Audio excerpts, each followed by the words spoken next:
आदमी अचानक समझ गया कि दुनिया का अंत आने वाला है। उसने एक ही बार में 3 क्रेडिट कार्ड स्वाइप करके 1 साल तक खत्म न होने वाले स्नैक्स जमा कर लिए। उसकी अजीब हरकत देखकर कैशियर हैरान रह गया। लड़के ने डरते हुए पूछा, जीफान, क्या सच में दुनिया खत्म होने वाली है? क्या मुझे नौकरी छोड़कर भाग जाना चाहिए? जीफान ने सलाह दी कि वो तुरंत घर चला जाए। अभी कुछ देर पहले ही जीफान को अपनी डॉक्टर बहन का फोन आया था। बहन ने बताया कि एक खतरनाक फ्लू अचानक फैल गया है। पूरा अस्पताल अब तबाही में बदल चुका है। हर तरफ खांसी, बुखार और बीमार मरीजों का सैलाब है। बहन ने गंभीरता से कहा कि जीफान तुरंत सामान जमा करे और अकेले रहने वाले बड़े भाई को ढूंढे। चाहे कुछ भी हो जाए, घर से बाहर मत निकलना और किसी भी न्यूज रिपोर्ट पर भरोसा मत करना। मीडिया इस बात को जानबूझकर छिपा रहा है। संक्रमित लोगों की संख्या असल में बहुत ज्यादा है। जीफान ने बहन की बातों पर पूरा यकीन किया, लेकिन अब वो खुद भी मुश्किल में फंस गया था। आधा घंटा पहले जीफान को थिएटर के बाहर एक छोटी सी लड़की मिली थी। लड़की की देखभाल करने वाली आया फ्लू की वजह से अस्पताल पहुंच गई थी। अकेली सी उस बच्ची को देखकर जीफान का दिल पिघल गया और उसने तय किया कि वो उसे घर छोड़ आएगा। दोनों मेट्रो से सफर करते हुए आखिरकार छोटी छी के घर पहुंचे, लेकिन घर के अंदर अंधेरा था। दरवाजा कई बार खटखटाने पर भी कोई जवाब नहीं मिला। स्पष्ट था कि छोटी छी के माता पिता घर पर नहीं थे। जीफान ने सोचा कि लड़की को किसी पड़ोसी के हवाले कर दे, लेकिन इधर उधर देखने पर या तो बुजुर्ग लोग थे जो खुद परेशान थे, या झगड़ालू पड़ोसी जिनसे रिश्ते अच्छे नहीं थे। कुल मिलाकर कोई भी छोटी छी की देखभाल नहीं कर सकता था। ठंडी हवा में कांपती उस बच्ची को देखकर जीफान फिर से पिघल गया और उसने तय किया कि वो खुद उसकी देखभाल करेगा। दोनों एक सुपरमार्केट पहुंचे, जहां जीफान ने बिजली की तेजी से 4 बड़े ट्रॉली सामान से भर दी। इतना बड़ा जमावड़ा देखकर मासूम छोटी छी को भी कुछ अनहोनी का आभास हुआ। उसने पूछा, जीफान, क्या मैं अपने मम्मी पापा को फिर से देख पाऊंगी? उसके सवाल पर जीफान बस सच्चाई ही बता सका। फ्लू फैल चुका है, बाहर बहुत खतरा है। थोड़ी सी लापरवाही भी संक्रमण का कारण बन सकती है। इस वक्त सबसे जरूरी है कि कोई सुरक्षित जगह ढूंढ ली जाए। जीफान ने छोटी छी को 2 विकल्प दिए, या तो वो उसके साथ फ्रैंक के घर चले या फिर खुद टैक्सी लेकर घर जाकर मां को ढूंढे। छोटी छी एक पल के लिए झिझकी, फिर चुपचाप बर्फ से ढकी राह की ओर चल पड़ी। उसकी पतली सी पीठ को देख जीफान का दिल पसीज गया। उसने झूठ कहा कि उसने छोटी छी के माता पिता से संपर्क कर लिया है और उन्होंने कहा है कि फिलहाल वही उसका ख्याल रखे। यूं ही एक बड़ा और एक छोटा, दोनों मुश्किल से ठेलते हुए शॉपिंग ट्रॉली को फ्रैंक के घर की ओर बढ़ने लगे। रास्ते में उन्होंने देखा कि एक कार जोरों से एक्सेलरेटर दबाते हुए पेड़ से टकराने वाली थी। जीफान पहले तो पास जाकर देखने ही वाला था कि तभी ड्राइवर ने अचानक दरवाजा खोलकर नीचे उतरने की कोशिश की। डर के मारे जीफान ने झट से दरवाजा वापस धकेल दिया। वो समझ गया कि ड्राइवर संक्रमित हो चुका है। जीफान ने ड्राइवर से कहा कि वो हरगिज नीचे न उतरे, न खुद को न किसी और को नुकसान पहुंचाए। वो एम्बुलेंस को बुलाने की कोशिश करेगा। खांसते हुए उस ड्राइवर को देखकर जीफान को एहसास हुआ कि अब बाहर ज्यादा देर रुकना मुमकिन नहीं। वो छोटी छी को लेकर तेजी से भाई के घर की ओर भाग पड़ा। अपार्टमेंट पहुंचकर जीफान ने गेट पर गार्ड को नमस्ते कहा और जल्दी से लिफ्ट में घुस गया। लेकिन जैसे ही लिफ्ट का दरवाजा बंद होने वाला था, एक औरत अंदर घुस आई। जीफान ने सामान्य से बिल्कुल उलट सख्ती दिखाते हुए उसे बाहर निकाल दिया। कई मुश्किलों के बाद आखिरकार दोनों सुरक्षित फ्रैंक के घर पहुंच गए। इतने सारे सामान और एक अनजान बच्ची को देखकर भाई फ्रैंक हैरान रह गया। जब जीफान उसे सब कुछ समझाने ही वाला था, तभी एक विमान जोरदार आवाज के साथ खिड़की के पास से गुजरा और सामने वाले पार्क में जा गिरा। आग की लपटें आसमान छूने लगी। अब फ्रैंक के पास शक करने की कोई वजह नहीं बची थी। दुनिया सचमुच तबाही के कगार पर थी। पलक झपकते ही 80 दिन बीत गए। खाना खत्म हो चुका था। जीफान छोटी छी को साथ लेकर सामान ढूंढने बाहर निकला। इमारत के गलियारों में सन्नाटा और डर फैला था। नीचे का सिक्योरिटी गार्ड बहुत पहले ही मर चुका था। बाहर चारों तरफ बर्फ की सफेदी थी। पूरा शहर एक बर्फीली दुनिया में बदल चुका था। जीफान छोटी छी को लेकर जमी हुई झील पार करता, जंगलों से गुजरा। आखिरकार इस बर्फीली वीरानी में एक छोटी लकड़ी की झोपड़ी मिल गई। दोनों ने वहीं शरण ली। इस अचानक आई बर्फीली महामारी ने लगभग आधी दुनिया की आबादी को खत्म कर दिया था। जीफान और छोटी छी ने इस प्रलय में मुश्किलों से जीना सीखा। खुशकिस्मती से छोटी छी बहुत होशियार थी। वो जल्दी सीखती थी, बंदूक चलाना भी जानती थी और चाकू से खेलना भी। दोनों एक दूसरे पर निर्भर होकर जी रहे थे। शिकार करके गुजारा करते। जिंदगी कुछ हद तक संभल गई थी। लेकिन हाल ही में जीफान ने देखा कि छोटी छी बदल गई है। वो नंबर 11 योद्धा नाम की कॉमिक में खो गई थी। पूरी तरह पढ़ने में डूबी रहती, यहां तक कि जीफान की मौजूदगी को भी नजरअंदाज करने लगी थी। उस दिन हमेशा की तरह जीफान और छोटी छी सामान ढूंढने निकले। जीफान घरों में जाकर सामान इकट्ठा करता, और छोटी छी ऊंचाई पर बंदूक लिए चौकसी करती। अगर कोई खतरा होता तो छोटी छी गोली चलाकर जी फान की रक्षा करती। घर के अंदर जी फान ने जितने भी काम के डिब्बे मिले सब पैक कर लिए और आखिर में मजाक में एक अजीब सी नकली विग भी उठा ली। लेकिन जैसे ही वो वापस लौटने वाला था, एक पूरी तरह हथियारों से लैस औरत अचानक सामने आ गई और उसने जी फान को गोली मार दी। खुशकिस्मती से जी फान गंभीर रूप से घायल नहीं हुआ। उसने मौका देखकर पलटवार किया और जल्दी से छोटी छी को आवाज दी कि वो गोली चलाए। लेकिन उस वक्त छोटी छी अपनी कॉमिक में खोई हुई थी। उसने जी फान की मदद की पुकार बिल्कुल नहीं सुनी। इस बात से जी फान बहुत नाराज हुआ। वापस लौटते वक्त उसने चुपचाप वो किताब, जिसकी वजह से वो लगभग मर जाता, बर्फ में फेंक दी। जल्द ही छोटी छी को पता चला कि उसकी कॉमिक गायब है और दोनों में जबरदस्त झगड़ा हुआ। हालांकि पिछले एक साल में वे एक दूसरे के सबसे करीब थे। अब उनके बीच एक छोटी सी पर गहरी दरार पड़ चुकी थी। फिर भी झगड़ा तो झगड़ा ही रहा, मगर जब जी फान ने छोटी छी का वो मासूम और उदास चेहरा देखा तो आखिरकार उसका दिल पिघल गया। उसने मोटे मोटे ऊनी कपड़े पहने और ठंडी रात की तेज हवाओं का सामना करते हुए उसी रास्ते पर वापस निकल पड़ा ताकि वो कॉमिक ढूंढ सके। काफी देर की तलाश के बाद जी फान को आखिरकार बर्फ में वो कॉमिक मिल गई। लेकिन जैसे ही वो लौटने वाला था, अचानक एक भूखी जंगली भेड़िया झपट कर उस पर टूट पड़ी और उसे जमीन पर गिरा दिया। जी फान ने दर्द से चीख उठी। भयंकर संघर्ष के बीच आखिरकार उसने एक गोली चला दी। अगले दिन जब जी फान बर्फ में होश में आया तो वो किसी तरह जिंदा तो था, मगर बुरी तरह घायल। वो खड़ा तक नहीं हो पा रहा था। घर लौटने के लिए अब उसके पास सिर्फ एक ही तरीका था, रेंगते हुए आगे बढ़ना। वो बेहद तकलीफ से, दर्द से तड़पते हुए एक एक कदम रेंगता गया। हर हरकत उसके लिए जानलेवा पीड़ा थी। ठीक छोटी झोपड़ी तक पहुंचने से पहले ही एक 3 पहिए वाली गाड़ी वहां आई। अंदर बैठे लोगों ने उसे देखा और जी फान, जो अब तक किसी तरह जिंदा था, आखिरकार बेहोश होकर गिर पड़ा। जब उसकी आंख खुली तो उसने खुद को 1-1.5 मीटर चौड़ी बिस्तर पर लेटा पाया। वो अब भी जिंदा था। यह जगह दरअसल एक गर्भवती महिलाओं का आश्रय केंद्र थी। जी फान को होश में आते देख सभी गर्भवती महिलाएं राहत की सांस लीं। उन्होंने उसे समझाया कि वो यहां आराम करे, जख्म भर जाने के बाद ही जाए। लेकिन जी फान का मन एक पल भी वहां टिक नहीं सका। उसके दिमाग में बस एक ही बात घूम रही थी कि किसी तरह छोटी छी के पास वापस पहुंचना है। डॉक्टर ने बहुत समझाने की कोशिश की कि वो रुके और इन गर्भवती महिलाओं की मदद करे, मगर जी फान जिद पर अड़ा रहा कि उसे घर जाना है, तब तक जब तक डॉक्टर ने उसे बताया कि उसका पैर काट दिया गया है।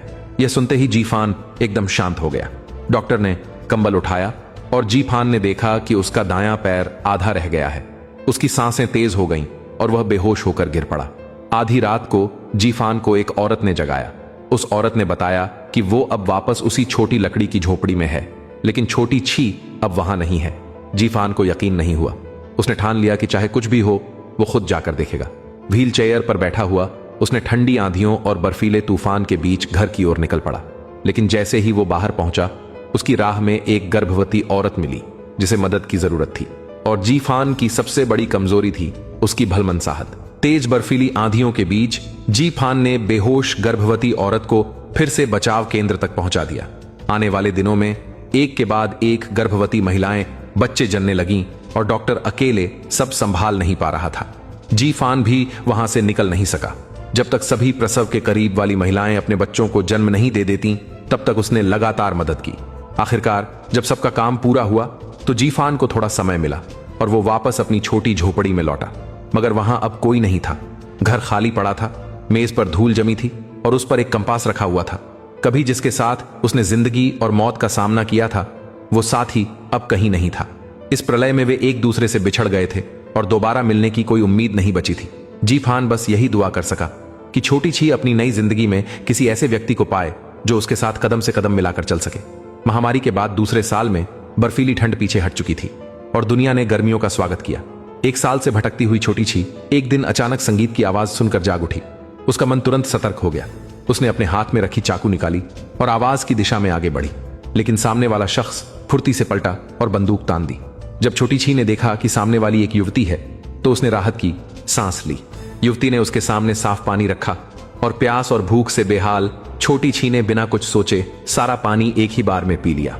उसकी घबराहट को शांत करने के लिए उस औरत ने खुद का परिचय दिया। मेरा नाम सारा है। मैं एक घूमने वाले संगीत दल की प्रमुख हूं। उस दिन से सारा को उस अकेली और जिद्दी लड़की से लगाव हो गया। उसने छोटी छी से कहा कि वो उसके साथ ही रहे। अब यह संगीत दल ही तुम्हारा घर है। पलक झपकते 20 साल बीत गए। वो छोटी बच्ची अब बड़ी हो चुकी थी और संगीत दल का हिस्सा बन गई थी। एक कलाकार के रूप में छोटी छी ने यहां नई जिंदगी पाली थी। कई नए दोस्त और साथी बने थे, लेकिन वो प्राकृतिक आपदा अब भी मानवता के लिए घातक थी। सैकड़ों सालों की मेहनत एक ही रात में मिट्टी में मिल गई थी। अब लोग घोड़ा गाड़ी से सफर करते थे और आपदा के बाद जन्मे नए पीढ़ी के लोग तो मोबाइल या ऐप चलाना तक नहीं जानते थे। एली उन्हीं में से एक थी। एली बचपन से ही संगीत दल में पली बड़ी थी। उसे छोटी छी ने अपने हाथों से बड़ा किया था। दोनों खून से नहीं, लेकिन जान से बढ़कर एक दूसरे के अपने थे, जैसे असली परिवार। एली की चंचल और मासूम सूरत को देखकर छोटी छी एक पल के लिए खोसी गई। उसे याद आया उस आपदा के पहले साल में उसने कितनी बार अपने माता पिता को फोन लगाया था, लेकिन किसी ने जवाब नहीं दिया। उसके भेजे गए संदेश भी जैसे हवा में गुम हो गए थे। बेचैनी और इंतजार में तड़पते हुए आखिरकार उसे माता पिता का जवाब मिला। कुछ ही पंक्तियों वाला एक छोटा सा संदेश जिसने उसकी दुनिया उजाड़ दी। असल में छोटी छी के माता पिता प्रलय के कुछ ही दिनों बाद चल बसे थे और वो संदेश किसी और ने उसकी ओर से भेजा था। शुक्र था कि उस वक्त जीफान भाई उसके साथ थे, वरना शायद वो कभी अपने दुख से उबर ही नहीं पाती। अब छोटी छी एली को अपने परिवार की तरह मानती थी, लेकिन एक दिन जब छोटी छी तैर रही थी तो एली अचानक गायब हो गई। घबराकर छोटी छी हर तरफ उसे ढूंढने लगी और आखिरकार झील के दूसरी ओर उसे देख लिया। एली वहां एक बड़े दाढ़ी वाले आदमी से बातें कर रही थी। छोटी छी को देखते ही वो आदमी तुरंत बोला कि उसका कोई बुरा इरादा नहीं है, बल्कि वो तो संगीत दल का बहुत बड़ा प्रशंसक है। उसकी सच्ची बातों को सुनकर छोटी छी का शक थोड़ा कम हुआ और उसने धीरे से अपना चाकू वापस रख लिया। थोड़ी देर बातचीत के बाद उस आदमी, जिसका नाम डेविड था, की नजर छोटी छी की कलाई पर बने टैटू पर पड़ी। उसने उत्सुकता से पूछा, ये अजीब से निशान किस बात का संकेत है? छोटी छी ने लापरवाही से जवाब दिया, ये उन लोगों की याद में है जिन्हें मैंने खुद मारा था। छोटी छी के जाने के लिए मुड़ते ही डेविड ने अचानक एक अजीब सी बात कही, राक्षसों के नजरिए से देखें तो असली राक्षस तो हम ही हैं। छोटी छी वहीं रुक गई, क्योंकि यह वाक्य उसके लिए बहुत परिचित था। यह तो उसी कॉमिक नंबर 11 योद्धा की पंक्ति थी जिसे वो बचपन से बेहद पसंद करती थी और जो उसे उसके शिक्षक ने दी थी। दुनिया में उसकी बस एक ही प्रति थी। डेविड के आने के बाद से ही छोटी छी के मन में एक बेचैनी थी। रात को संगीत दल का प्रदर्शन हमेशा की तरह हुआ और छोटी छी के शानदार अभिनय ने सबका दिल जीत लिया। पूरा हॉल तालियों से गूंज उठा। प्रदर्शन खत्म होने के बाद छोटी छी ने दूर खड़े डेविड को देखा। इस बार उसने बिना किसी झिझक के उसका झूठ पकड़ लिया। वो कभी भी संगीत दल का सच्चा प्रशंसक नहीं था, लेकिन डेविड फिर भी वहीं रहना चाहता था।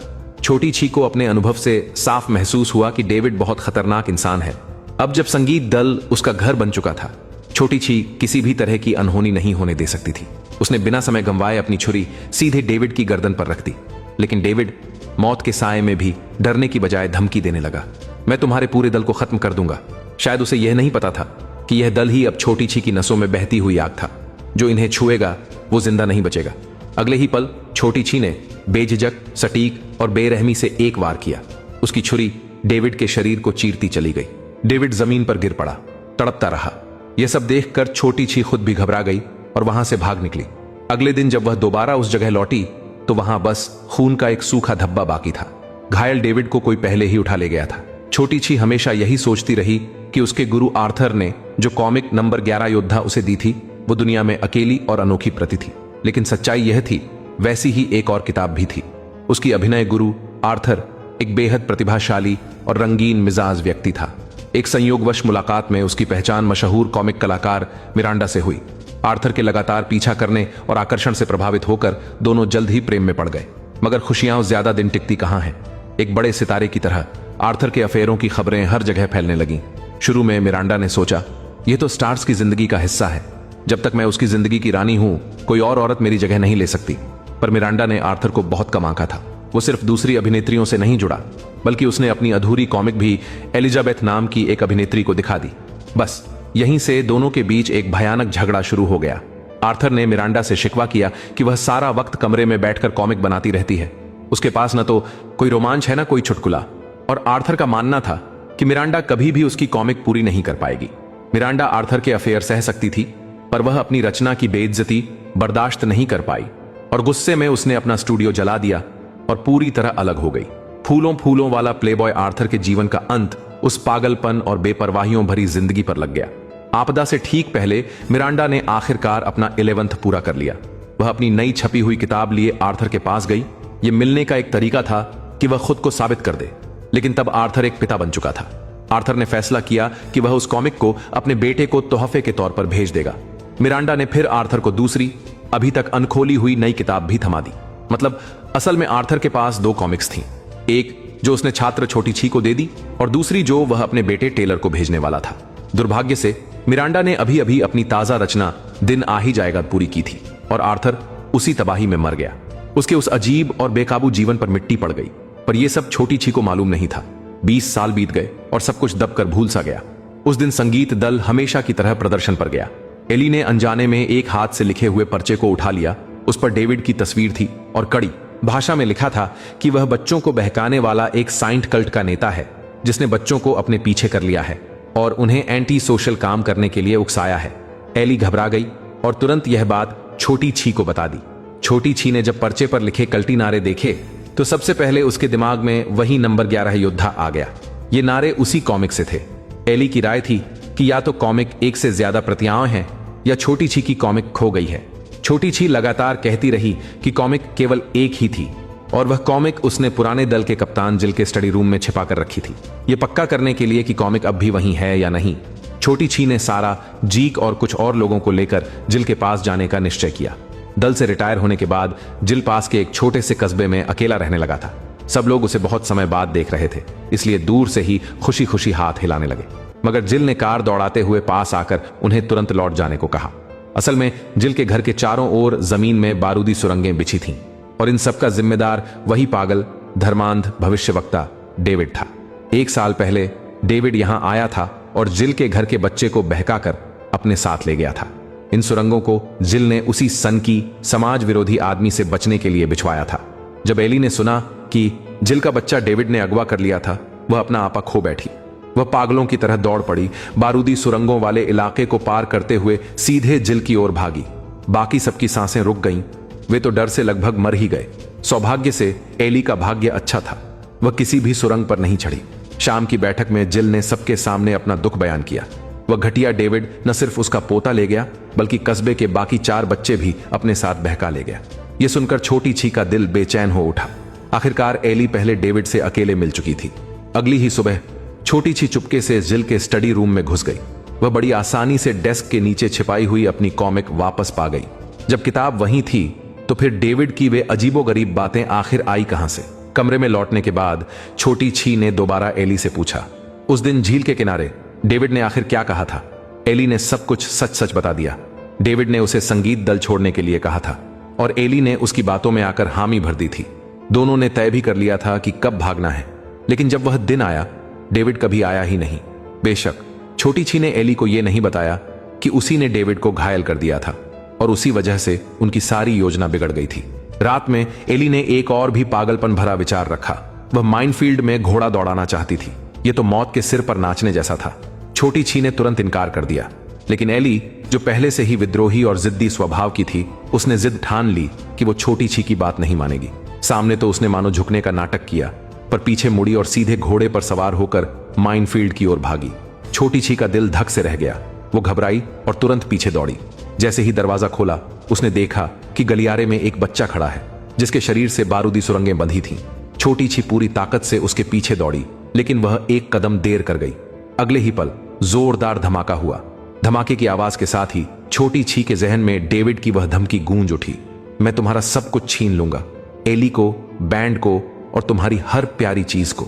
लेकिन सोचो तो, छोटी छी खुद भी तो हर खोई हुई चीज से ही बड़ी हुई थी। माँ बाप खोए, जी फान खोया।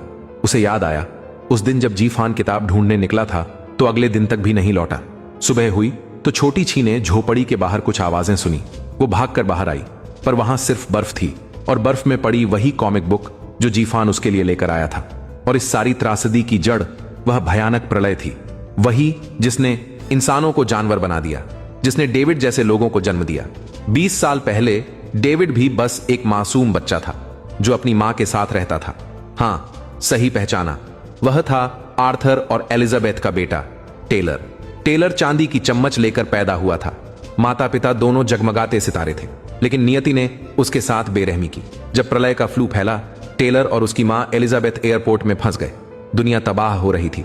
कानून खत्म, इंसानियत खत्म। हर कोई अपने लिए जी रहा था। कोई धोखा दे रहा था, कोई साजिश कर रहा था। उसी वक्त एक संक्रमित जॉन से आई विमान धीरे धीरे एयरपोर्ट पर उतरी और वहां मौजूद लोगों ने उसे मानो मौत का दूत समझ लिया। किसी भी यात्री को विमान से उतरने नहीं दिया गया। उन्हें वहीं जहाज में बंद कर दिया गया ताकि वे वहीं अपने हाल पर मर जाएं या बच जाएं। प्रलय के शुरुआती दिनों में एलिजाबेथ और उसका बेटा टेलर फिर भी ठीक ठाक जीवन बिता रहे थे। एयरपोर्ट पर उनकी मुलाकात आर्थर के पुराने दोस्त क्लार्क से हुई। क्लार्क की देखभाल में टेलर को इस बर्बाद दुनिया की हवा तक नहीं लगी। एयरपोर्ट में फंसे हुए 12वें दिन टेलर को उसके पिता आर्थर का भेजा हुआ तोहफा मिला, वही कॉमिक बुक 11। असल में टेलर के दिल में पिता के लिए कोई खास भावना नहीं थी। हालांकि एलिजाबेथ हमेशा उसके सामने आर्थर की छवि को संवारती थी, कहती थी कि वो एक अच्छे पति और अच्छे पिता हैं। लेकिन टेलर की नजर तेज थी। वो महसूस कर चुका था कि पिता असल में एक घर की परवाह न करने वाले रंगीन मिजाज आदमी हैं। फिर भी टेलर के मन में अब भी एक अंतिम उम्मीद बाकी थी कि शायद आर्थर वैसा ही हो जैसा मां कहती है, एक ऐसा पिता जो सच में उसे प्यार करता है। छोटी छी की तरह टेलर भी जल्द ही उस कॉमिक की दुनिया में डूब गया। एक रात जब वो अकेले बाहर बैठकर कॉमिक पढ़ रहा था, उसने देखा कि सामने खड़े मौत के जहाज से कोई आदमी रेंग कर बाहर आ रहा है। टेलर ने उसे उठा लिया और उसे एयरपोर्ट के हॉल में ले आया, सोचकर कि शायद वह उसकी जान बचा सके। लेकिन तभी पूरे हॉल में हड़कंप मच गया। टेलर समझाने लगा कि वह व्यक्ति संक्रमित नहीं है और शायद बाहर की दुनिया में भी कोई बचा हो, मगर डरे हुए लोगों ने उसकी बात नहीं सुनी। उन्होंने गोली चला दी। वह आदमी वहीं जमीन पर गिर पड़ा, लहू बिखर गया और कुछ छींटे टेलर के चेहरे पर जा लगे। वो भय से स्तब्ध रह गया। ऐसा नजारा कोई 7-8 साल का बच्चा नहीं झेल सकता। उस पल आघात का बीज उसके मन में गहराई से रोप दिया गया। इससे पहले कि टेलर कुछ समझ पाता, लोगों ने जबरदस्ती उसे और उसकी मां को एक छोटे विमान में डालकर अलग थलग कर दिया। पूरे 42 दिन तक टेलर ने उस विमान से बाहर कदम नहीं रखा। और फिर आई प्रलय के 50वें दिन की सुबह। क्लार्क ने एयरपोर्ट के ब्रॉडकास्ट रूम में एक म्यूजियम बनाने की तैयारी की ताकि वो इंसानियत के बीते हुए कामों और उसकी शान को याद रख सके। एलिजाबेथ से बात करते हुए दोनों ने आर्थर का जिक्र छेड़ दिया। क्लार्क ने जैसे मशीन गन चला दी हो आर्थर के खिलाफ अपनी सारी शिकायतें उगल दी। यहां तक कि गुस्से में उसने टेलर को भी उसमें घसीट लिया। लेकिन दोनों ने यह नहीं देखा कि ब्रॉडकास्ट रूम का माइक बंद नहीं था। उनकी हर एक बात, हर एक शब्द सीधे टेलर के कानों तक पहुंच गया। पिता की खूबसूरत छवि जो टेलर के जहन में थी, एक पल में टूट गई और उसने समझ लिया वो एक ऐसा बच्चा है जिसे सब नफरत करते हैं। उसका मन धीरे धीरे बिगड़ने लगा और आखिरकार उसने ले लिया एक खौफनाक फैसला। रात के सन्नाटे में ब्रॉडकास्ट रूम से अचानक टेलर की आवाज गूंज उठी। उसकी आवाज में एक अजीब सी शांति थी। जब उसने क्लार्क से कहा, मैं अब मौत की तरफ जा रहा हूं, किसी ने सोचा भी नहीं था। टेलर सीधा उस जहाज में घुस गया जो लाशों से भरा हुआ था। वो उसे आग लगाने वाला था, दुनिया से अलविदा कहने के लिए। एलिजाबेथ ने उसे देखा और पागलों की तरह उसकी ओर भागी, मगर वो फिर भी देर कर चुकी थी। वो विमान आग की लपटों में घिर गया और अंत में एक जोरदार धमाके के साथ फट पड़ा। सबको लगा टेलर उसी में मारा गया, लेकिन किसी की नजर से दूर एक कोने में टेलर शांत खड़ा था, शोर मचाती भीड़ को देख रहा था। एक बैग कंधे पर टांगे वो चुपचाप वहां से चला गया। शायद बचपन में जो कुछ उसने झेला उसी ने उसकी मासूमियत और भल मनसाहत को खत्म कर दिया। वो एक मासूम बच्चे से धीरे धीरे बन गया एक खतरनाक पंथ गुरु। डेविड, शियाओची और टेलर एक दूसरे के बिल्कुल उलट थे। टेलर ने पूरी जिंदगी अपने बचपन के जख्मों को भरने में लगा दी, जबकि शियाओची ने अपने बचपन से ही अपनी जिंदगी को ठीक किया। एली के घोड़े पर बैठकर निकल जाने के बाद शियाओची पागलों की तरह चारों ओर उसे ढूंढने लगा। वो बच्चे को ग्रेनेड फोड़ने से नहीं रोक सका, जिससे जिल की मौत धमाके में हो गई। वो अब एली को खोने की सोच भी नहीं सकता था। घबराहट में शियाओची को याद आया जब उसने पहली बार एली को खो दिया था। तब एली बस 8 साल की एक छोटी बच्ची थी। कॉमिक्स में डूबी रहने की वजह से शियाओची उस बच्ची को, जिसे उसने अभी अभी पाया था, खो बैठी थी। खुशकिस्मती से एली खोई नहीं थी, बल्कि पुराने बैंड लीडर जिल ने उसे छिपा रखा था। जब शियाओची ने एली को फिर से अपनी बाहों में लिया, उसे लगा जैसे खोई हुई चीज फिर से मिल गई हो। उसने कसम खाई अब वो कभी कॉमिक्स नहीं पढ़ेगी। उस पल से एली के लिए शियाओची ने अपने सबसे करीबी साथी स्टेशन 11 कॉमिक को छोड़ दिया और उसे जिल के स्टडी रूम में छिपा दिया। लेकिन अब जब एली मौत और जिंदगी के बीच झूल रही थी, शियाओची घबराहट में पागल हो गई थी। उसे डर था कि कहीं एली को सच में डेविड ने बहला फुसलाकर अपने साथ न ले लिया हो। बेहद डर के मारे उसे ये तक एहसास नहीं हुआ कि वो खुद भी घायल हो चुकी है। साथी ने जब ध्यान दिलाया तभी उसने देखा कि उसकी बांह पर गहरी चोट लगी है। उसी वक्त दोनों ने देखा थोड़ी दूर आग की लपटें आसमान छू रही थीं।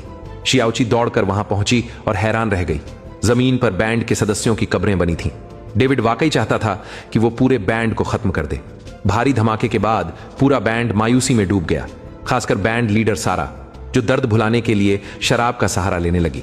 सबसे बड़ी राहत की बात यह थी कि एली न तो माइंड ब्लास्ट में मरी और न ही डेविड के झांसे में आई। वो बस पूरी रात भटकती रही और फिर अगले दिन खुद ही बैंड में लौट आई। सारा को आखिर थोड़ी तसल्ली मिली। उसने आसमान में एक सिग्नल फायर दागा, एक तो जिल तक पहुंचने के लिए और दूसरा शियाओची को खबर देने के लिए। सिग्नल देखकर शियाओची को जब पता चला कि एली सुरक्षित है, वो राहत की सांस ले पाई। लेकिन उसने तय कर लिया था कि वो अब बैंड से नहीं मिलेगी। वो खुद जाकर डेविड को ढूंढेगी और इस बुराई का अंत करेगी। सिर्फ डेविड को अपने हाथों से खत्म करके ही वो चैन पा सकेगी। शियाओची अभी अभी निकली ही थी कि बैंड पर मुसीबत टूट पड़ी।